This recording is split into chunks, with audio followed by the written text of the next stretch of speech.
You're listening to Coffee and Culture on Talk 1260 and 103.7 KTRC. My name is Matthew Chase Daniel, as always, and we stream this show at santafe.com. You can stream it live or listen to podcasts of past shows there, or at chasedaniel.com or Spotify. Today I'm talking with Bob Haozous, who I've known for a while. I don't know exactly how we met, but we run into each other at things, and I always enjoy our conversations and the way you think and the way you make art and all of that. And you've been at it for a long time making art, since maybe 1970 or earlier. In college in the 60s. Yeah. That's when I first started making artwork that was contrary to what was demanded by the market. Yeah. And your father was a very well-known artist, Alan Hauser, and I assume there was a lot of both influence from him, and your work draws a lot on his work, I see, but also goes in a totally different direction. And as it usually is with fathers and children, there's a lot of influence and then new directions, and I think that's really beautiful and evident in your work. Well, traditionally, the father teaches the son the craft. Mm-hmm. My father never taught any of his sons about art, and we had seldom had any talks of what a product is, what we're making, but we learned from him so much cultural knowledge, and from my grandfather. So when people say that I learned from my father, well, that's absolutely true. I learned a lot. But not about art, about life. Interesting. And his philosophy on living, and it really wasn't based on money. It was based on giving back. Right. And he grew up in Oklahoma? In southwestern Oklahoma. Yeah. At a town called Apache, where they put the Apache people right after the imprisonment, they selected plots of land that separated the families from each other. Wow. So that we couldn't talk, and they flooded us with Christian and Western concepts, military duty, language, money, religion, all that stuff was, we were soaked in it. Yeah. To a point where now our elders, you can't criticize them because that's what they believe.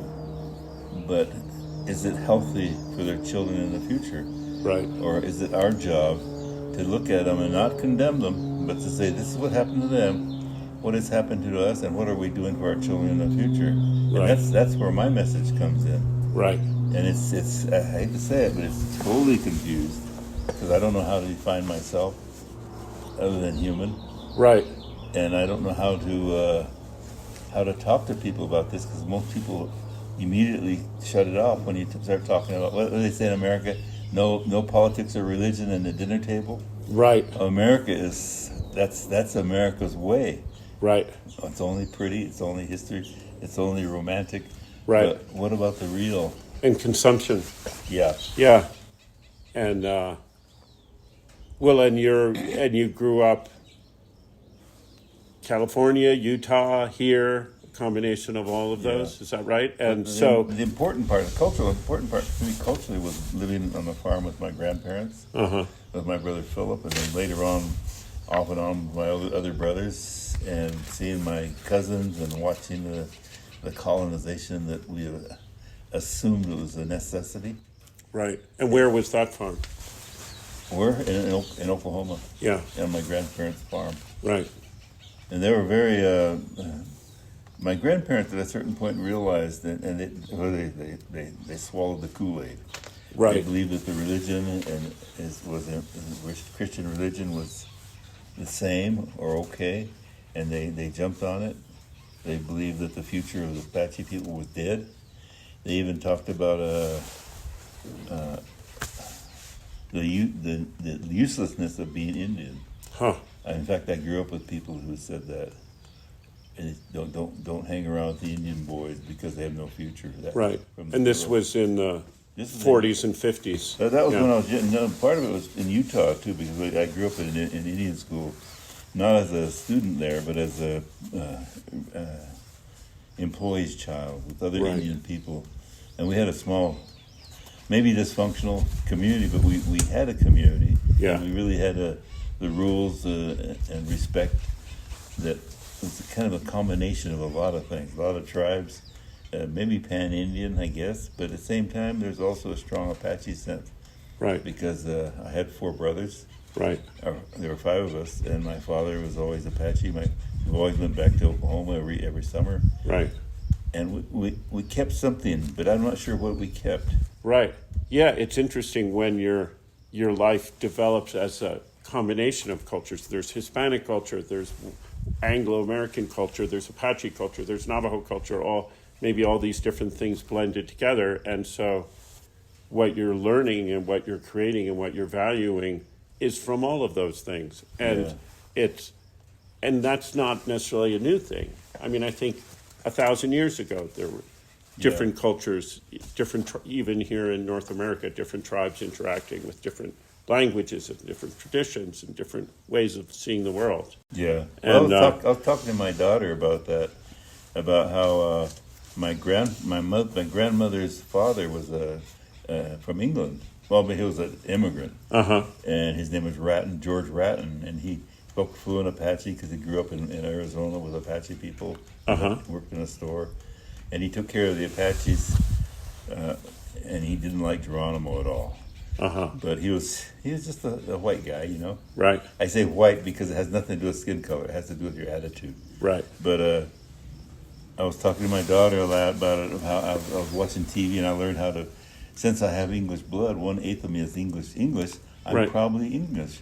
Right. In the South, 1 drop of black blood makes you black, right? Right. So I must be English. Right. So I started practicing words like schedule Uh-huh. and wata. Uh-huh. I said, now I can go to England and I can be an Englishman. And There you we're go. all laughing about that. But it's funny how easy it is to assume you're something that's beyond the culture. It's all on a superficial side of a culture. Right. Like all the native people are saying, aho.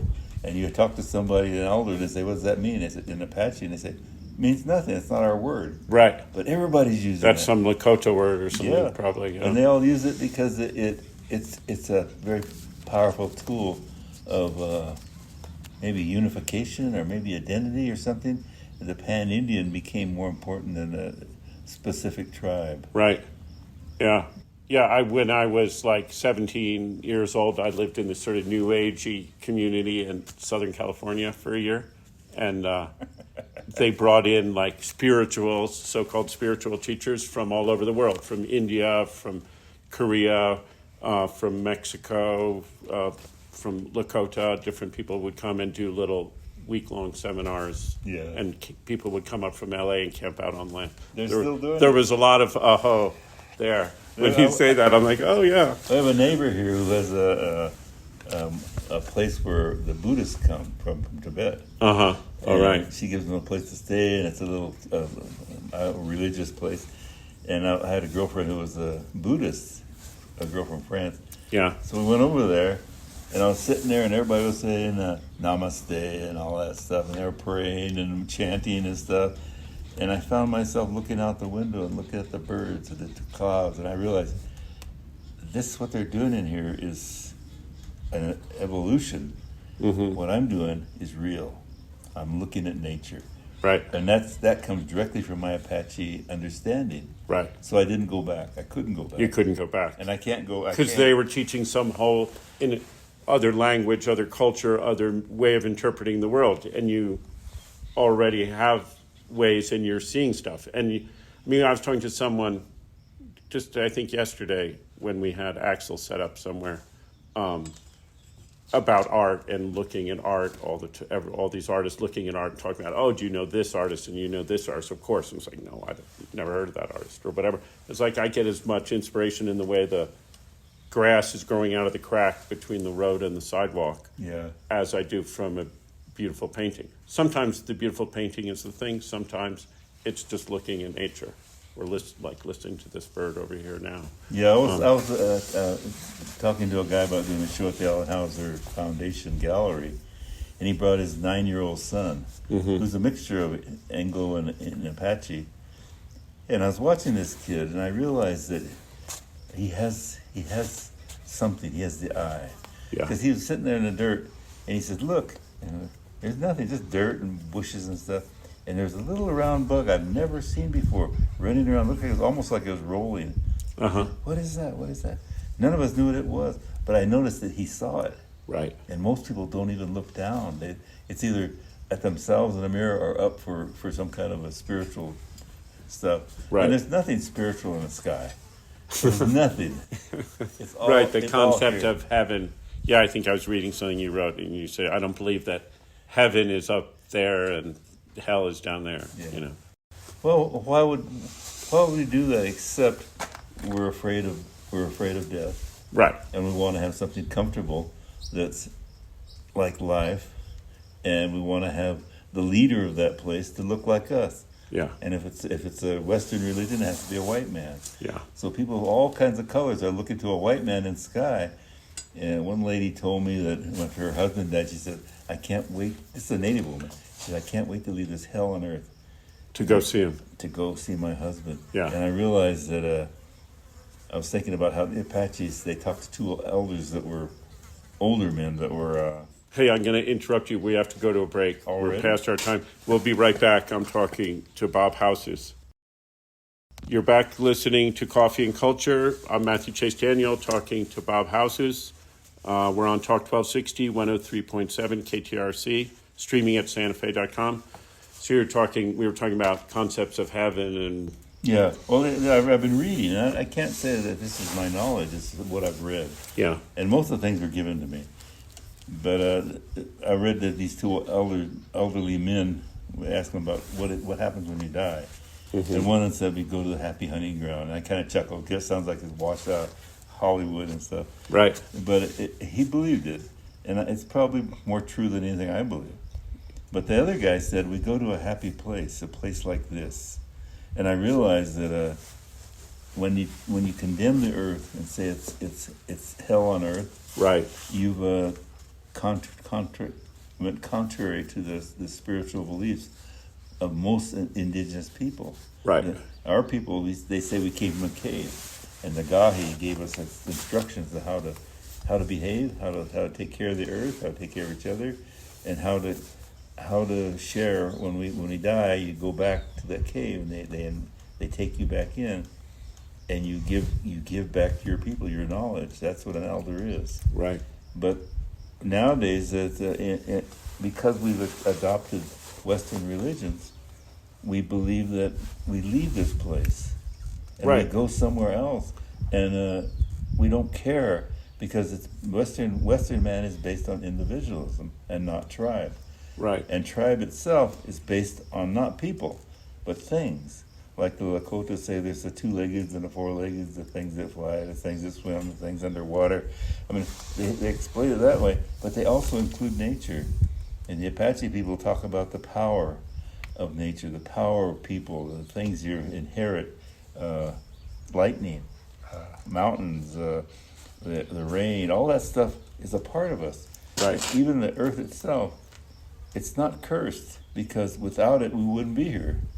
We wouldn't survive. Right. But and if you think that when you die and go to heaven, you're going to some magical, special, perfect place, and that it's hell here, that down here everything is screwed up, yeah, you don't take care of here, and you don't relate to here. You're just waiting for this next better thing, that it has no relationship to the cycles of life and your body and your feet on the earth and all of that. it's kind of like when you're going down the highway and you see a big casino, and you think, "I'm going to go in there and make all this kind of money," Yeah.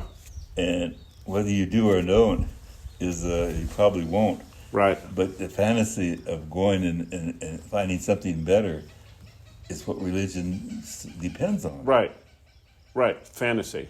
Yeah. And what you're saying is the indigenous values and culture and way of life is not so much based on fantasy. It's based on place. It wasn't before Columbus. Yeah. But this incredible force they put on Native people to indoctrinate. Yeah. That's a polite word to say it. based on genocide.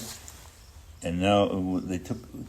Just think of if you had a family with kids and all that stuff, and somebody like in the 50s, America was terrified of the Chinese coming over the border and Right. taking over America and making us into Buddhists. And what would you do if somebody came to you and took you to another country and turned your children into speaking their language, learning their history, learning their spiritual beliefs, worshiping money,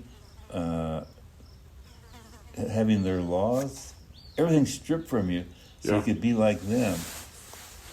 You wouldn't stand for it because Right. we have the power to fight back as Americans. Right. But we didn't because they overwhelmed us with numbers and technology. Right. And when they took away our way of life, they took away the men's role. And they gave all that was left was the women's role of making babies and taking care of family. And they were the ones that dictated what religion we should have. And they thought that since they beat us, their religion must be better. So many. That's what they told us. Right. And they also told us that God was our God. That if we call it God, I think it's spirit. They call it Yusin, which may be a bastardization of Jesus. Mm-hmm. That Yusin was the same as their God, but it's profoundly different. Right. But nobody wants to question it because our elders all believe that. Yeah. Well, the Christians are very good at going in and saying, "Oh, you believe this? That's actually just a version of our thing." Yeah. So you can all be Catholics now. Except if you go back, you're a pagan. Right. In our tribe, we have a dance. It's not a dance; it's a ceremony. It's kind of a renewal ceremony. They usually do it during a girl's puberty when they turn into women, and they welcome into the tribe, but it's also a rebirth because everybody participates and have these spirits that come in, the gahi, the mountain spirits they call them, which is a anglicized version of what it was. Mm-hmm. And they come in and they do the blessings, and it's a very serious ceremony. Well, because of outside influences, we turned it into a pagan ceremony, and they started calling it the fire dance. Worshippers of fire, the pagan. They call it the devil dance. I grew up with devil dance. Really? We all knew it as a devil dance because they had this headdress that looked like to Western people the devil. Right. And that was the tool they used to take it from us. And they wouldn't even, our own elders wouldn't let us do it because I talked to one of our historians, and he said if we do it, something bad will happen to the tribe. All of a sudden, this Right. ooh, Right. What bad could happen? What could be worse than ignoring our distant generations' children's future? Right. And the earth itself. Yeah. What worse could happen than what's going on right now? Right. But it's happening, and without the ceremony. Oh, it's happening. Yeah. It's getting. Yeah. That's kind of harsh. I realize now that my ideas are considered radical, but I consider them common sense. Yeah. Well, radical comes from the word, from radical means root. So they're rooted. They're common. Radical sometimes is common sense. Yeah. In a way, it's getting to the truth of things and the base of the root of things. And all religions come from somewhere. They're not written in a Bible or a book or in words. They come from something beyond that, which is like my grandmother was a very strong Christian. Yeah. She came to visit my father, and she said, "Son, why don't you go to church?" And he said, "Mom, all I have to do is take a walk." And those little things like that I remember because she accepted it because she was still Apache. Right. But at the same time, is that mine? Yeah. I don't know what it is. But at the same time, she wanted us to be white. And most Indian people have this concept of racial self-hatred that was given to us. Right. That tells us that we were inferior. Right. In fact, I was seeing a friend and a girl I knew, nothing more than a friend, in Utah when I was growing up.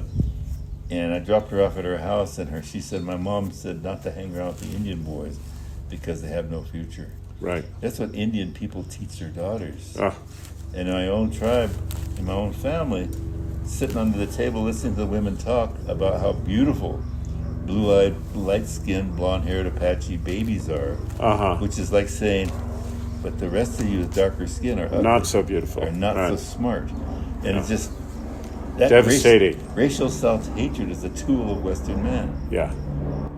Do you think that's, we have to go to break soon, but do you think that's changing at all now in the last last decade or so? Is there more in the wider culture, an acceptance of more diversity and difference and acknowledgement and value of difference, whether it's indigenous or If I were to answer your question in a positive way, I would have to change my name to Pollyanna. Yeah. Because with seeing the what's going on in politics with the two presidential nominees whose sole purpose is money. Yeah. It's money. It's not people. It's not the environment. Never any mention of the environment. And yet, we're the primary destroyers of the environment. Yeah, and in this country. And we refuse to admit it or refuse to change. Yeah. And in 100 years, I did a piece called 100 Years. In 100 years, our children won't be able to go outside. They'll have to have oxygen masks and cover their skins. They won't be able to eat or drink because they find plastics in our bodies now. Yeah. And because of us. Yeah. But we're not doing anything because we have the convenience of money. Yeah. We got to go to another break. We'll be right back. You're back at Coffee and Culture. My name's Matthew Chase Daniel. I'm talking to Bob Haozous. So Bob's in a show that is, by the time this airs, will be open at Axel Contemporary here in Santa Fe, and it runs through August 18th. You can go to the website, axelart.com, axleart.com, to see where the mobile art space is. And so we were visiting, Jerry Wellman and I, who run the Axel, we're visiting Bob in his studio, and he's got a bunch of different pieces in the show. It's a group show called Art and Activism. And so we really wanted Bob to be in it. And your work, a lot of your work is cut out of plate steel. And they're these thick, beautiful things. And I made a little list. I was looking through pictures this morning of this. You've sort of taken from nature and culture different symbols, things that you cut out as symbols, and they repeat through different works and interact and stuff. And there's clouds, and there's airplanes, and there's bears, and there's skulls, and there's hands, just as a few. And the piece that we're showing, one of the pieces we're showing at Axel is buffalo that are cut out. And so it's, you have over 100 of these buffalo, a few hundred, just in piles at your studio. And they're both beautiful shapes and old rusty patina from being out in the weather for a while. But they're also in the volume of them, the repetition in volume.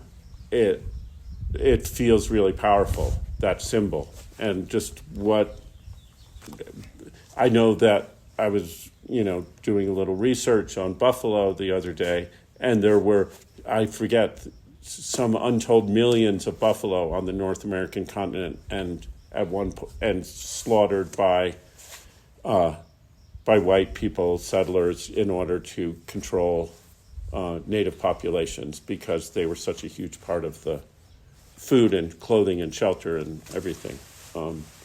And is the buffalo, just talk a little about what the buffalo means to you and why you use them and in those. Well, art is just an accumulation of symbols.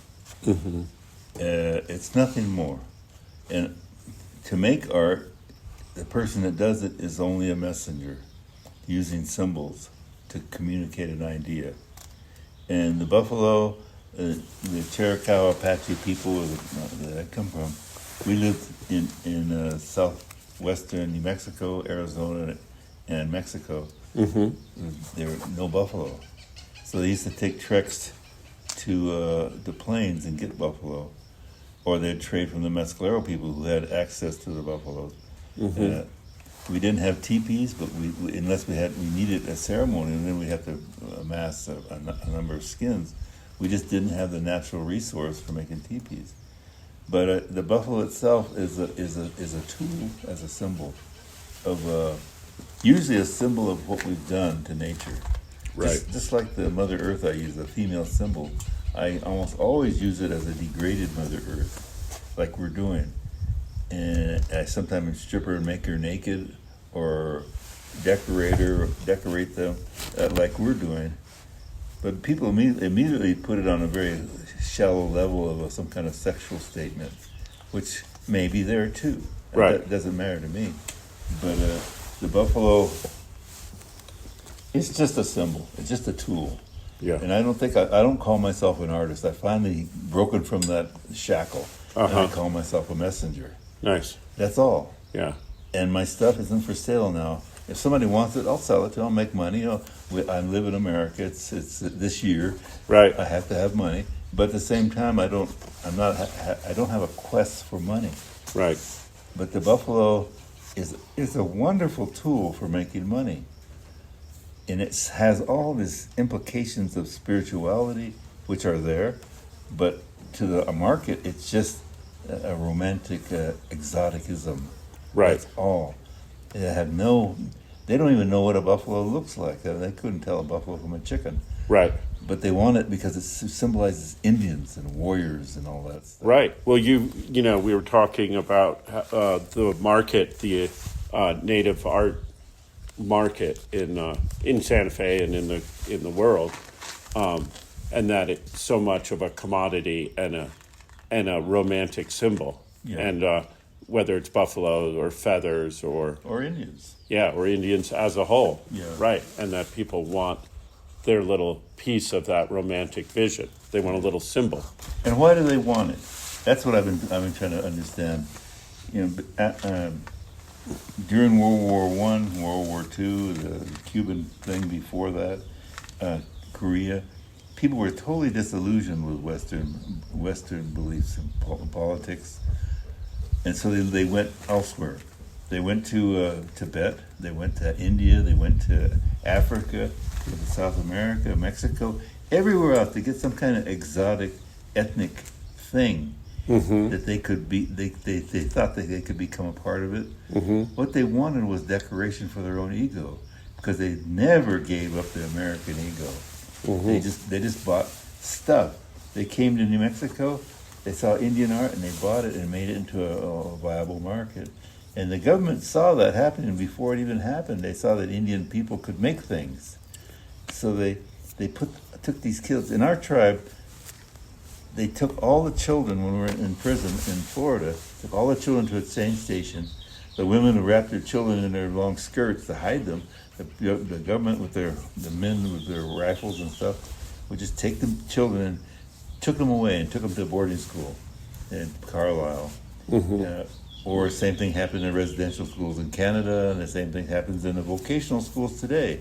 They're taking these people from their culture and teach them vocational training, Right. along with religious training, political training, patriotism, and even racial self-hatred is Right. a part of the education system that Native people are still tolerating. And even our greatest schools now, they're not philosophy or spirituality schools, which is the essence of any people. They're basically vocational training centers, Right. and so I talk about it. And Yeah. a lot of people get mad because they spent a lot of time teaching people how to make money, Yeah. how to be Indian, and all this stuff, just like the hippies did, Yeah. And we all wear the little symbols of Indianism, Right. and it's cute. Somebody told me that you can always tell an anthropologist because they have some symbol of where they went and did their studies. The jacket, their coat, there's something on their neck or a bracelet. They always have to carry it around with them to prove that they're valuable. That they have some knowledge of this special romantic thing. Yeah, they have special knowledge. Right. Yeah, and that's individualism that we've taught at Indian schools. It wasn't tribe. Yeah. Ben Franklin made a statement once. The greatest threat to democracy is tribalism. And for a long time I was thinking, well, he's talking about the Indian Wars and the resistance of the Native people. And I realized it wasn't. He wasn't talking about that at all. They'd already done that. Right. He was talking about contrary thought. Right. Contrary to Western belief, contrary to democracy. and they will do anything to keep it. So it's a great threat Right. for having a contrary thought. That's what he was saying. Right. And he was no dummy. Yeah. And I mean, I think in our country right now we have these divisions. You believe this, I believe this. I'm a Democrat, I'm a Trumpy, whatever, and people can't talk to each other and exchange ideas. Yeah. Because and that's called tribalism too. Yeah. And it's just very complicated. I feel like there's not a sense of, we have less and less a sense of a shared purpose as a country, or I don't know. That's the key word, purpose. I'm thinking about doing a big monument to purpose. Mm-hmm. I put it there so people will think. It's not really a criticism. I'm not an iconoclast about America in any way, because I live here. I'd like to see it develop in a healthy way for my grandchildren, for myself. Yeah. But we don't seem to have an understanding of who we are as human beings. Yeah. Because we've been told by society that we're above that. Mm-hmm. And we deserve whatever we can get. And it's anyway, I'm going crazy. No, it's hard to be a messenger. It's true. It's hard work. You want to kill the messenger. Yeah, that's what they say. Don't kill the messenger. Well, that's what I did in my career because of UNM. I did a piece. We have to go to a break. Let's talk about that in just a sec. I'm here talking with Bob Haozous. We'll be right back. You're back listening to Coffee and Culture. We're on Talk 1260 and 103.7 KTRC, streaming at santafe.com. Podcasts are at my website, chasedaniel.com, or on Spotify, or recent shows on santafe.com. You were about to talk about your piece you did at UNM. And the Cultural Crossroads, it was a national competition I won, and I made a piece that was supposed to be about the crossroads of cultures that Albuquerque represented. Mm-hmm. And so I did it. I drove around and looked at the city, and I realized that what it is a commercial center. And all these people from Mexico, I was focusing on Mexico. I used the drawings from the codices from the Mayan codices to accentuate what I was doing. And this plume serpent, the plume serpent is coming to America with little footprints of these people going that way. Right. And he's being blessed by his own people, but as they go to America. And what do they have in America? It's all the symbols, the dollar sign, the McDonald's, the Statue of Liberty, airplanes, all the stuff, the pollution. It's all about a factory pumping out pollution. And these people are coming here because they want the security that money offers, but also they want just money. Right. And the money's all tied to that pollution and destruction. Yeah. And what happened was I put razor wire on top because razor wire, you see it everywhere, anywhere. Right. It's all everywhere. Every car lot or whatever. One person, an Anglo guy, he didn't like razor wire. He didn't want me to do it because he said I broke the contract. But he had seen my work with razor wire on it before, and different wires on. But it was an ego problem between us from the beginning. And he got the Board of Regents to support him. And I imagine part of it was that he wanted a pretty sculpture, right? They said he said I had full of anger and hatred, and a piece that's just reality. Right. But, there's anger in there. There's, of course, but there's no anger. I don't have any anger in my pieces. It's always just observation. Right. That's all. But they got a 4-year lawsuit going. My mistake was getting a lawyer who was a grad from UNM Law. And I didn't realize it. I thought good people are good people. Right. But he had allegiance to the university side of the suit. A lady who evolved into becoming a judge. Right. So she made out.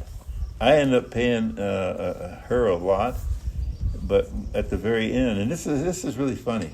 I did some research on those barroom paintings of the Custer's Last Stand that were inspired by what happened to the British and other people in the massacres like in Isle Wambel in Africa, Uh-huh. where they wiped out this whole platoon or a bunch of British, Uh-huh. and everybody was shocked. And these Africans, they're savages, and they could kill all these British people. We're the best in the world, the best army, and everybody was upset.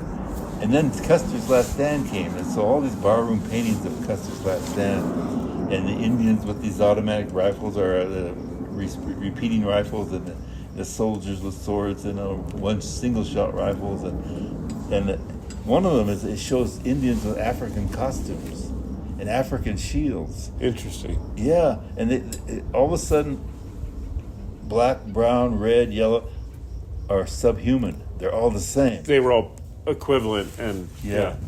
But what was funny in one of them is that there's an Indian getting ready to shoot Custer, and behind him is a man with a hat on, a white man.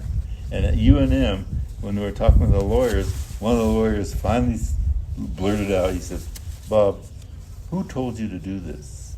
And all of a sudden I realized the racism in that whole room, all the lawyers are thinking that somebody told me to do it, because I threatened the university's prestige, and they're not going to change.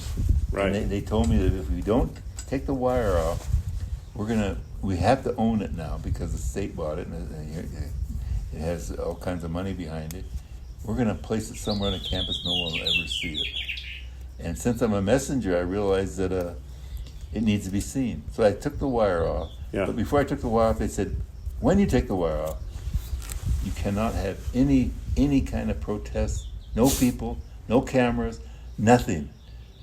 That's oh my goodness. and that's none of this is documented because I was there, but I just did a deal with an Apache man, and he said, where do I sign the paperwork? And I shook his hand, and he said, that's what I like. It was a handshake. Yeah. What they wanted me to do exactly what the contract said. And New Mexico before that time was a very open state about arts. Right. And it allowed those kind of statements. But now all the contracts are very specific. And if you propose something, you damn well better do it. Yeah. And if you change it, you're going to lose your funding. And for Right. me, I lost my prestige because all of a sudden they portrayed me as an iconoclast and angry and greedy and trying to change, getting more money out of the contract. Right. All that was publicly stated. Right. But I also think in some ways, I think that you gained a lot of respect in other communities from that. Not from Native people. No. No, most Native people have their lips are soaking with Kool-Aid right now. Right. Because we've become colonized to a point where when somebody speaks up, they're angry, like Leonard Peltier. He's probably guilty, many people would say. Right. Maybe he is, maybe he isn't. But that's not the issue. It's the history of America, what's done to indigenous people and to the earth. That's the issue. Yeah. And he's still in jail. Yeah. And he should be. He didn't do anything. Yeah. They say he killed somebody. He says he didn't. There's no proof on their side. Right. But still, what they did to me was really self-serving, but supported by the American dream. Right. That we have them colonized, so we can't let them speak. So let's let them make art. Let's make them make products. Right. And you're saying people don't want to speak out on your behalf or be supportive of that in the Native community because they're part of that. Native artists are part of that. I don't know. That's a speculation. Yeah. Because I've gotten very little support. A few people at the university spoke up, but most of them backed away. One of my friends here in town who was in a museum, he really supported me until all of a sudden it came down to who's right and who's wrong, and he took the side of the museum director and the different people. And I realized that there's no freedom of thought in this country. We talk about freedom and all kind of stuff. It's not. It's really a controlled freedom of thought. Mm-hmm. And that's what the arts have become, is a product to satisfy the needs of the American public. And even sovereignty. They say we grant you your sovereignty. You can make a casino now. Nobody grants, no outside people can grant you sovereignty. Right. But we've accepted it. Yeah. And even at the Congress of American Indians, what do they call it, when in Washington they meet, they say that the state of the nations of Native people are secure and healthy. And the truth is, they're only talking about money. They're not talking about the loss of language or spirituality or land. Maybe some people are getting their land back, but still, it's not the land that makes people. It's the way they think, and they've did a pretty good job of whitewashing that. Yeah. Again, I use the word white. It has nothing to do with skin color. Right.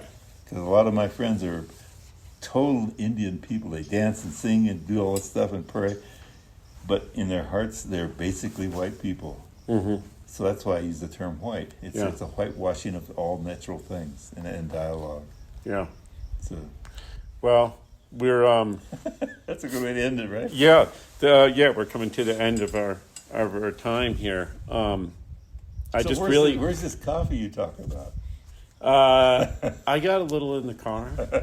Yeah. Sometimes I meet people in a coffee shop and we have coffee and talk, but maybe the people listening to it are drinking coffee.